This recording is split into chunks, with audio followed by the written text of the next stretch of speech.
You've lost touch with who you are, the core of your being. You're on social media too much. You're listening to what other people are telling you. You got to listen to yourself. You got to cut all that shit out.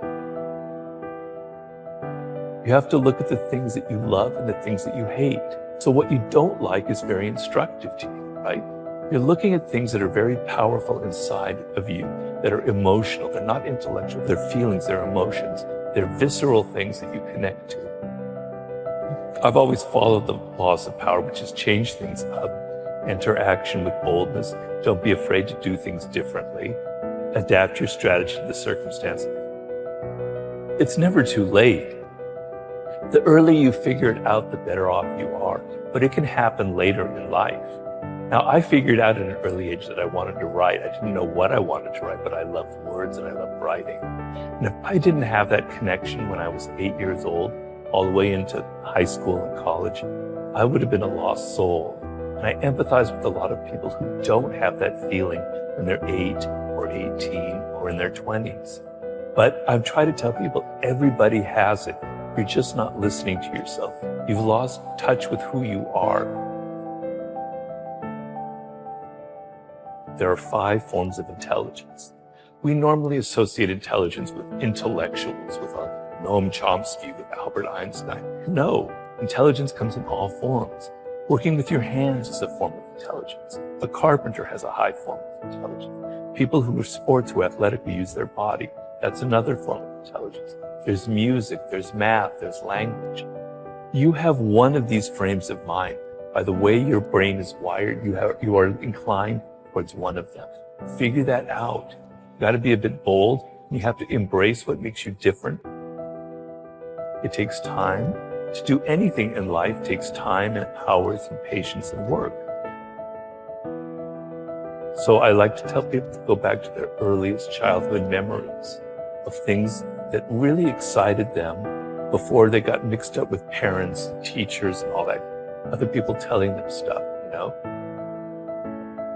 You gotta cut all that shit out.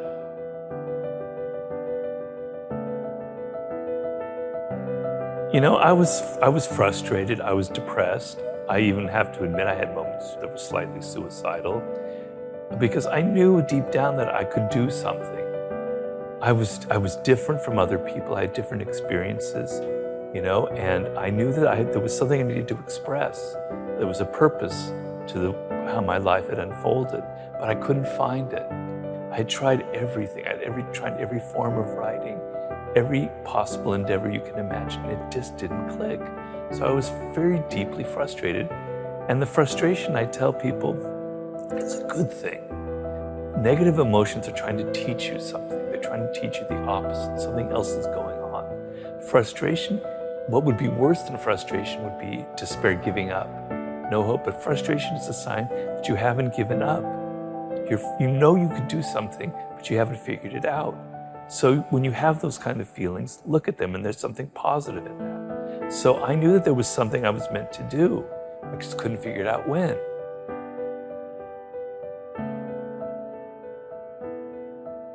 It's easy for me, a boomer, I have to admit that, to preach to you when you have gone through you've gone through a pandemic, what looks like to be a recession, and then if you're a millennial, you went through the crash in 2008. It's easy for me to preach. You're dealing with really difficult circumstances.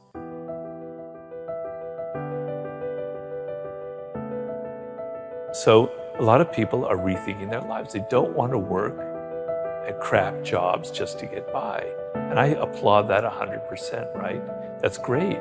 So you want to think about working for yourself is the ultimate position in this world.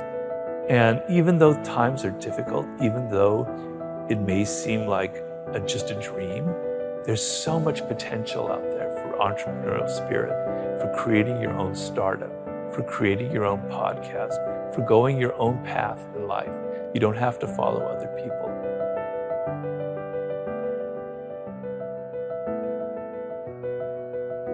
It's not like it was when I was growing up. There were things that were better back then, but there are things that were a lot worse, right? You have so many more options. It's just that you're not going to reach them. You're not going to be happy in this short time that you have to be alive unless you take it seriously and still have some fun and adventure and excitement. You got to listen to yourself. You have to embrace what makes you different. Just don't listen to your parents go, I got to be making $100,000 when I'm 23 and go to law school and do all this stuff. You're going to burn out. So kind of understand I guess the main thing I would say is know who you are, know what you're, deep down in your core, what you love, what you hate, and what you were destined to create in this world. That's like the most important process you can go through. Everybody has that potential.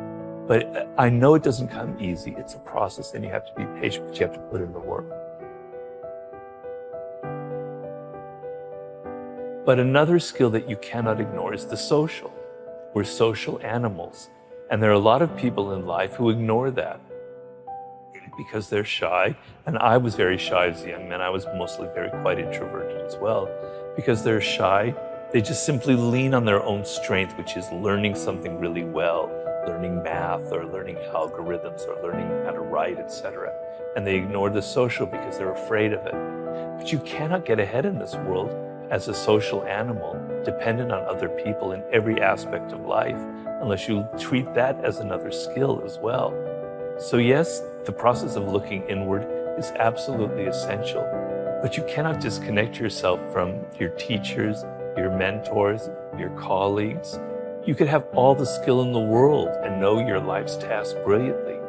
But if you continually alienate people by your boorish behavior, by your insensitivity, all of the skill level in the world will be completely neutralized by your own mistakes.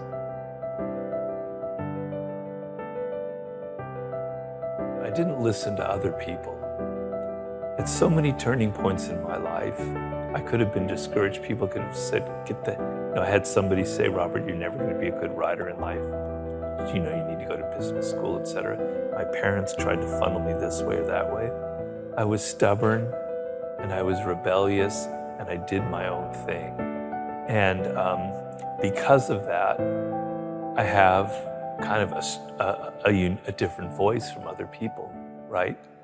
And when I look at books out there, I'm searching for that voice of somebody who's different, who has something different to say, who speaks in a different tone of voice, that has their blood and their personality in their writing. And I don't find it often, but when I do, it's a great thing. And so, to me, success in life is kind of being who you are. There's a famous expression of the great ancient Greek poet Pindar about become who you are. It's a process of becoming who you actually are and realizing what it is.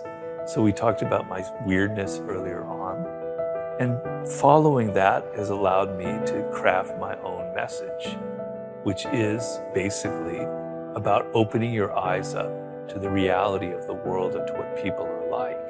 But I'm not able to do that unless I had ignored what other people tried to foist on me earlier on in life. It's never too late